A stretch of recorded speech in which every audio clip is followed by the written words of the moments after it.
What's going on, everybody? Welcome back to the channel. My name is Steven. Today we're taking a look at two really awesome trail shoes from Hoka. We've got the Mafate Speed 4 and the Speedgoat 5.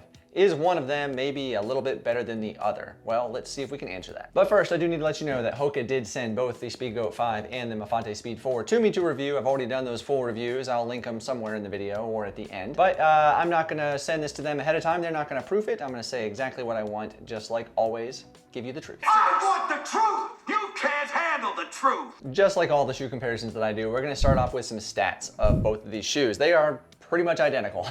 So in both the shoes, we have a stack height in the rear of 33 millimeters and in the front, 29 for a 4 millimeter drop. Same. Both of them are neutral trail running shoes. You know, there's a little bit of twist there.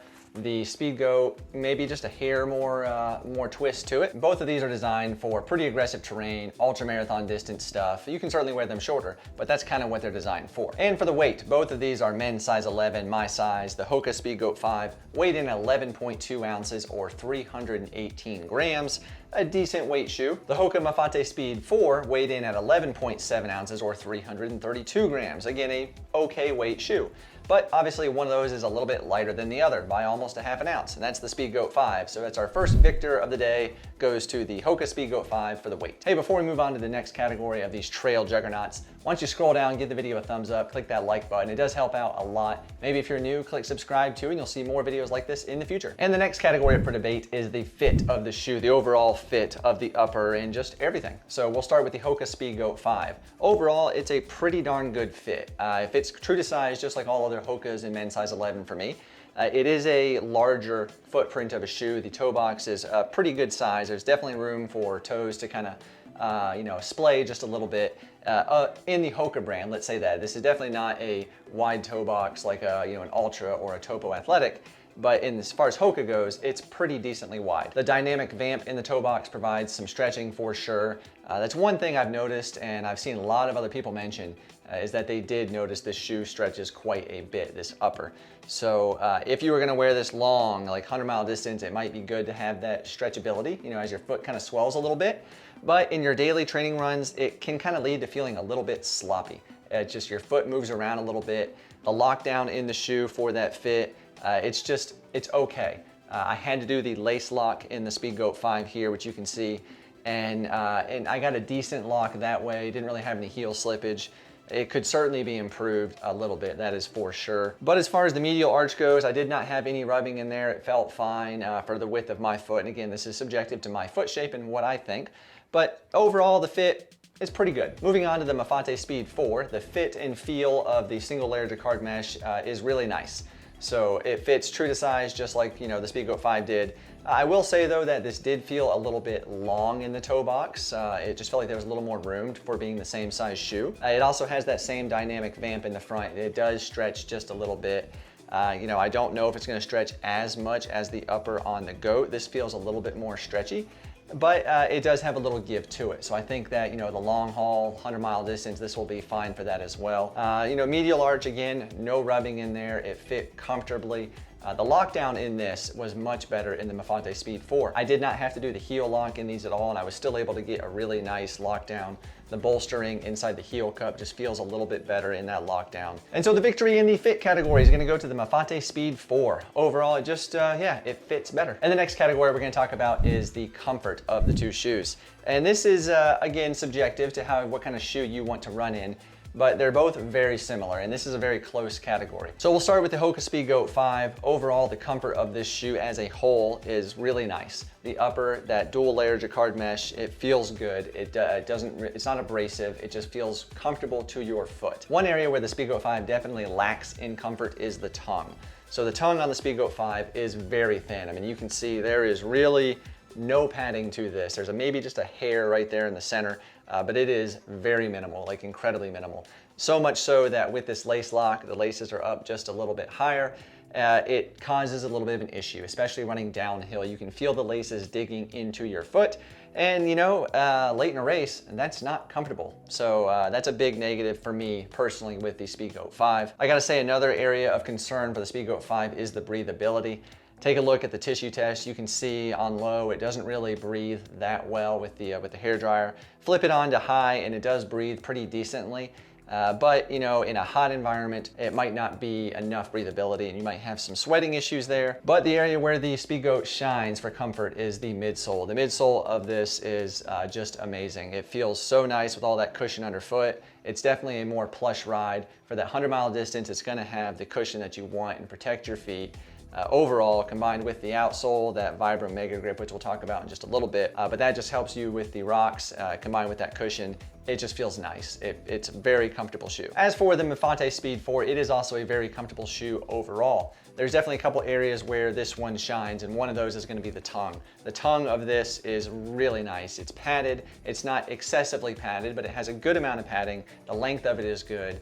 I've never once had an issue where the laces are digging into my foot on any kind of descents, uphill. It just feels really nice. The single layer jacquard mesh upper on the Mafate Speed 4 also feels really nice. It kind of just hugs your foot. It feels really good and comfortable, not abrasive at all. The padding in the heel cup is great with that lockdown we talked about in the fit. It just feels nice and comfortable. One area of concern as well for the Mafate Speed 4 is also the breathability. Take a look at the tissue test. You can see there's barely any movement at all when I put that hairdryer on low. On high, it does breathe a little bit better, but again, pretty poorly. So I don't think this is gonna be a great hot weather shoe. I think it's gonna cause some issues personally. Maybe the Speedgoat 5 might just be a hair more breathable, just a little bit, but that is definitely an area of concern for both of the shoes. But where the Mafate Speed 4 really shines is in the midsole, and that's with the foam. So underneath you have the ProFly midsole, which is known to be, you know, a fairly responsive midsole.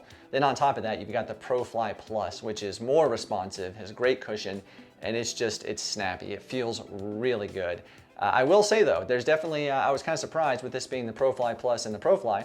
The Mafate Speed 4 does feel a little bit more firm than the HOKA Speedgoat 5. The Speedgoat 5 is definitely a little more plush. With that said though, I think this still has the comfort to go the 100-mile distance. Your foot might just feel a little bit more fatigued versus the Speedgoat 5. I will say another thing about the Mafate Speed 4 is it feels a little more stable underfoot. That's gonna tie into the comfort because it's gonna help you feel a little more comfortable on the trails running at speed, especially over technical terrain. This is designed to be a technical shoe. You can take this to the mountains of UTMB, which is basically what it was designed for, all those rocks and roots. And for me, I have felt plenty stable in this shoe, probably more stable than the Speedgoat 5. So when it comes to comfort of the two shoes, this one is almost a tie, but we're gonna give just a slight edge to the Mafate Speed 4. That tongue alone definitely gives it a couple extra points, especially when you're talking about 100-mile distances. It is so much better than the tongue on the Speedgoat 5. Midsole comfort-wise, they're both really good. This one's a little more plush. So overall for me, the stability, the comfort is gonna go to the Mafate Speed 4. Another area where both of these shoes really excel is the grip. Both shoes, the Speedgoat 5 and the Mafate Speed 4, have Vibram Mega Grip outsoles.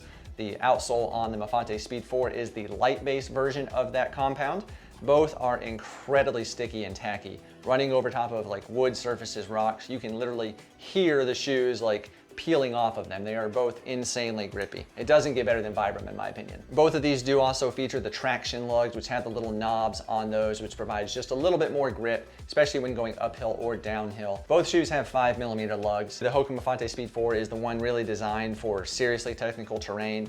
It does feel really, really nice. When we look at the outsoles side by side, you can see that there is definitely a little bit bigger decoupled groove. This area right here on the Speedgoat 5. That leaves a little bit more exposed area, a little less grip. So I think just, by a hair again, the Mafate Speed 4 is gonna take the category of the grip. But honestly, both of these shoes are absolutely insane with grip. As far as the durability goes, you might be noticing a pattern here. Both of these shoes are very similar. The midsole compounds in both of these is wearing really well. I think the ProFly with the ProFly Plus might wear just a little bit better than the CMEVA midsole foam in here over the long haul. That remains to be seen, but they're both really good midsoles and I think gonna wear at least 500 miles. You should be pretty good there. The uppers are both a jacquard mesh, whether it's a single layer or a dual layer. They're both not showing really any signs of wear. This one is woven. It's just, I think the upper is gonna be great on both of these. The outsole, I am starting to see a little bit of wear on the heel of the Speedgoat 5. Really not seeing much wear. Maybe a little bit on the front of the Mafate Speed 4. One area where I do see a difference though is the decoupled groove, or what I like to call the gooey hole, is this part right here. This is just exposed CMEVA foam on the Speedgoat 5. There is no rubber over this area, so if a rock hits there, it can poke just a little bit. But you can see there is quite a bit of creasing and compression in that area. It's definitely showing some wear. The groove on the Mafate Speed 4 is smaller, has more rubber on it. I think it's gonna wear just a little bit better. So really, honestly, I'm probably just gonna call this one a tie when it comes to durability between the Speedgoat 5 and the Mafate Speed 4. Both are pretty darn good. And the last category we're gonna talk about today is the price. And this is one where, again, we have a clear winner. So going with the Mafate Speed 4, this one retails for $185. That's a lot of money for a shoe. You do get a lot of shoe for that money. Moving over to the Speedgoat 5, this retails for $155. So this is $30 less. Obviously, that is a better price. So I think the victory in the price category has to go to the Speedgoat 5. The bottom line, both the HOKA Speedgoat 5 and the Mafate Speed 4 are phenomenal trail shoes from HOKA. Both are incredibly grippy for any type of terrain, great on technical terrain.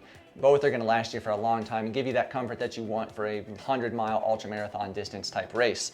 So it's up to you. Which one fits your foot better? Which one feels better for you? Do you prefer maybe a little firmer ride? Then you might want to go with the Mafate Speed 4. Do you want more of a plush or cushy ride? Well, then you might want to go with the Speedgoat 5. So no matter which shoe you choose, I think you're going to get a fantastic shoe. Be sure to let everyone know below in the comments if you have tried the Speedgoat 5 and the Mafate Speed 4, which one you liked. Did one fit your foot a little bit better, more narrow or more wide? How was the grip? You know, give us that feedback and let us know what you're seeing durability-wise too. Everybody would really appreciate that, I am sure. But thank you all so much for watching. I do appreciate you all and commenting, watching the videos. If you have not already, why don't you take a look at the full review of the Mafate Speed 4 over here on the screen. You can take a look at that. Then on this side, I'll put a playlist of other shoe reviews where you can go find the HOKA Speedgoat 5 full review, other HOKA shoes, plenty of shoes over there. Thank you guys. I'll see you on the next one.